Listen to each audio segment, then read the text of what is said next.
ಚುಚ್ಚಿ ಮಾತನಾಡಿ ನಿನ್ನ ಮನಸ್ಸನ್ನು ಪದೇ ಪದೇ ನೋಯಿಸ್ತಾ ಇರೋರಿಗೆ ನಿನ್ನ ಮೌನವೇ ಉತ್ತರ ಆಗಬೇಕು. ಯಾಕಂದರೆ ಅವರಿಗೆ ನಿನಗಿಂತ ಒಳ್ಳೆಯ ಉತ್ತರ ಕಾಲವೇ ಕೊಡುತ್ತೆ. ಕಷ್ಟಗಳು ನಿನ್ನನ್ನೇ ಹೊಡ್ಕೊಂಡು ಬರ್ತಾ ಇವೆ ಅಂದರೆ ಆ ಕಷ್ಟಗಳಿಗೆ ಚೆನ್ನಾಗಿ ಗೊತ್ತು ಗೆಳೆಯ. ಆ ಕಷ್ಟಗಳನ್ನು ಎದುರಿಸೋ ತಾಕತ್ತು ನಿನ್ನಲ್ಲಿ ಮಾತ್ರ ಇದೆ ಅಂತ. ಕಣ್ಣೀರು ಹಾಕಬೇಡ. ಯಾಕೆ ಕಣ್ಣೀರು ಹಾಕ್ತೀಯ? ನನಗೆ ಅವರು ಅವಮಾನ ಮಾಡಿದ್ರು, ನನ್ನನ್ನು ಅವ್ರು ಇನ್ಸಲ್ಟ್ ಮಾಡಿದ್ರು ಅಂತ ಇನ್ನೊಬ್ಬರ ಬಗ್ಗೆ ನೀನು ಯೋಚನೆ ಮಾಡಿ ನಿನ್ನ ಜೀವನವನ್ನು ಯಾಕೆ ಕಷ್ಟದ ಕೋಪಕ್ಕೆ ತಳ್ಕೋತೀಯ?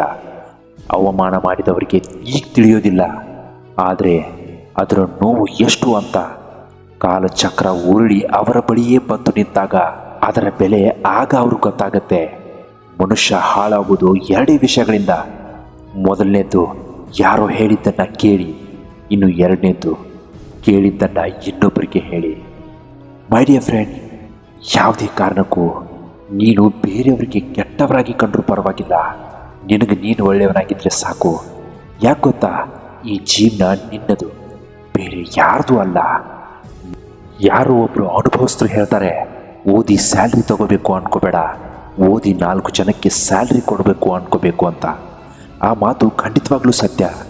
ನೀನು ಏನೇ ಮಾಡಿದ್ರು ನಿನ್ನ ಯೋಚನೆ ದೊಡ್ಡದಾಗಿರಬೇಕು. ಸಾಯೋವರೆಗೂ ಚೆನ್ನಾಗಿರಬೇಕು ಅಂದರೆ ಹಣ ಸಂಪಾದನೆ ಮಾಡಬೇಕು. ಸತ್ತ ಮೇಲೂ ಚೆನ್ನಾಗಿರಬೇಕು ಅಂದರೆ ಜನರನ್ನು ಸಂಪಾದನೆ ಮಾಡಬೇಕು. ಬದುಕಕ್ಕಾಗಲ್ಲ ಅಂತವನು ಮಣ್ಣು ಸೇರ್ತಾನೆ, ಬದುಕ್ತೀನಿ ಅನ್ನೋನು ಹೊಸ ಇತಿಹಾಸ ಬರೀತಾನೆ. ಗೆಳೆಯ, ಮನೆಗೆ ಹೋಲಿಸಿದರೆ ಬಾಗಿಲು ತುಂಬ ಚಿಕ್ಕದು, ಬಾಗಿಲಿಗೆ ಹೋಲಿಸಿದರೆ ಬೀಗ ತುಂಬ ಚಿಕ್ಕದು, ಬೀಗದ ಕೈ ಎಲ್ಲಕ್ಕಿಂತ ಚಿಕ್ಕದು. ಆದರೆ ಒಂದು ಬೀಗದ ಕೈ ಇಡೀ ಮನೆಯನ್ನು ತೆರೆಯಬಲ್ಲದು. ಆದ್ದರಿಂದ ಸಣ್ಣ ಚಿಂತನಾಶೀಲ ಪರಿಹಾರವು ದೊಡ್ಡ ಸಮಸ್ಯೆಗಳನ್ನೇ ಬಗೆಹರಿಸುತ್ತೆ. ಇತರರಿಗಾಗಿ ನಿನ್ನ ಸ್ವಂತಿಕೆಯನ್ನು ಎಂದಿಗೂ ಬಿಟ್ಕೊಡ್ಬೇಡ.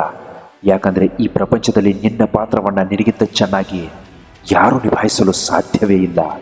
ನಿನ್ನ ಬದುಕಿಗೆ ನೀನೇ ಬ್ರಹ್ಮ. ನೀ ಆಡಿಸಿದ ಹಾಗೆ ಆಡತ್ತೆ ನಿನ್ನ ಬದುಕು. ಈ ಜನಗಳ ಬಗ್ಗೆ ನೀನು ಯಾವತ್ತೂ ಯೋಚನೆ ಮಾಡಬೇಡ. ಜನರಿಗೆ ಮಾತನಾಡೋದಕ್ಕೆ ವಿಷಯ ಬೇಕು, ಅದು ನಿಂದಾದರೂ ಸರಿ, ನಂದಾದರೂ ಸರಿ. ಇದಕ್ಕೆಲ್ಲ ತಲೆ ಕೆಡಿಸ್ಕೊಂಡು ಕೊರಗೋದ್ರಿಂದ ಯಾವುದೇ ಪ್ರಯೋಜನ ಇಲ್ಲ ಗೆಳೆಯ. ಮನಸ್ಸಿದ್ರೆ ದಾರಿ ಖಂಡಿತವಾಗ್ಲೂ ಸಿಗತ್ತೆ, ಇಲ್ಲ ಅಂದರೆ ಅದೇ ಮನಸ್ಸು ಕಾರಣ ಹುಡುಕ್ತಾ ಇರುತ್ತೆ.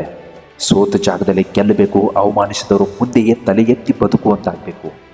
ಪ್ರತಿಯೊಬ್ಬರಿಗೂ ಒಂದು ಕಾಲ ಬಂದೇ ಬರುತ್ತೆ, ಅದೇ ರೀತಿ ನಿನ್ನ ಕಾಲ ಕೂಡ ಬಂದೇ ಬರುತ್ತೆ. ದುಃಖವನ್ನು ಅನುಭವಿಸುವವನು ಮುಂದೊಂದು ದಿನ ಸುಖಿಯಾಗಬಹುದು, ದುಃಖವನ್ನು ಕೊಡುವವನು ಎಂದಿಗೂ ಸುಖಿಯಾಗಲು ಸಾಧ್ಯವೇ ಇಲ್ಲ. ಕೊನೆಗೊಂದು ಮಾತು ಹೇಳ್ತೀನಿ ಕೇಳು, ಲೋಕವನ್ನು ತಿಳಿದವನು ನಾಚಿಕೊಳ್ಳುವುದಿಲ್ಲ, ತನ್ನನ್ನು ತಾನು ತಿಳಿದವನು ಯಾವತ್ತೂ ಅಹಂಕಾರಿಯಾಗಿರುವುದಿಲ್ಲ. ಇಂತಹ ಮತ್ತೊಂದು ಒಳ್ಳೆಯ ಕಂಟೆಂಟ್ ತಗೊಂಡು ನಾಳೆ ನಿಮ್ಮ ಮುಂದೆ ತಪ್ಪದೇ ಹಾಜರಾಗಿರ್ತೀನಿ. ಚಾನಲ್ ಒಂದು ವೇಳೆ ನೀವು ಇನ್ನೂ ಸಬ್ಸ್ಕ್ರೈಬ್ ಮಾಡಿಲ್ಲ ಅಂದರೆ ದಯವಿಟ್ಟು ಸಬ್ಸ್ಕ್ರೈಬ್ ಮಾಡ್ಕೊಳ್ಳೋದನ್ನು ಮಾತ್ರ ಮರಿಬೇಡಿ.